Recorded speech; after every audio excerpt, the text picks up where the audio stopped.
প্রায় কোটি টাকার মাল আছে। তিনটে দোকানে কোটি টাকার মাল আছে এই দোকানে। যে আমাদের নিঃস্ব বলতে পুরোই নিঃস্ব।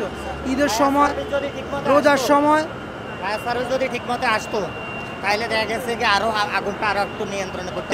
আগুন লাগার কিছুক্ষণ পরে হয়েছে, কিন্তু 1 ঘন্টা পরে অন্তত ফায়ার সার্ভিস আসছে। ফায়ার সার্ভিস তাৎক্ষণিক আসে নাই, কিন্তু এটা তো মেইন রাস্তা, হাইওয়ে রাস্তা। এই রাস্তার মধ্যে তো ফায়ার সার্ভিস ঢুকার কষ্ট নাই, আসারও কষ্ট নাই। আর ফায়ার ব্রিগেডার হলো 10 নম্বর, এখান থেকে এখানে আসতে তো সময়ও লাগে না। কিন্তু দেখা গেছে হয়তো দেখা গেছে তারা ইয়ারলি আসলে হয়তো দেখা গেছে এত বড় ক্ষতি হয়ে যেত না। কিন্তু ভিতরে তারা আস্তে আস্তে সব কিছু পুরা ছাই হয়ে গেছে। এক বিন্দু কোনো কিছু নাই। একটা দোকান, অন্তত 200 দোকান আছে, একটা দোকানে কিচ্ছু নাই। আমাদের ভাইয়াদের 6টা দোকান ছিল। 6টা দোকান থেকে একটা দোকান ঠিক আছে, আর বাকি 10 দোকানের সবগুলোই পুড়ে ছাই। আমরা কিছুই বের করতে পারি নাই। এখন আর কি বলবো, রোজার সময় সবাই মোটামুটি মুদি সদাই করতেছে রোজার জন্য, রোজার প্রিপারেশন নিতেছে।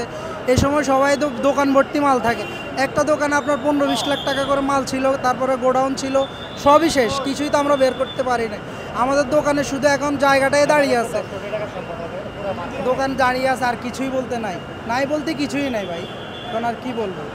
আমরা একসাথে দোকান আছিল, বলো না, আমি কালকে আইছি, অনেক ভালোবাসি। কালকে আমি 10টা পর্যন্ত দোকানদারি করে গেছি একা কারণে করে। আমি বাসায় গেছি, প্রায় কোটি টাকার মাল আছে।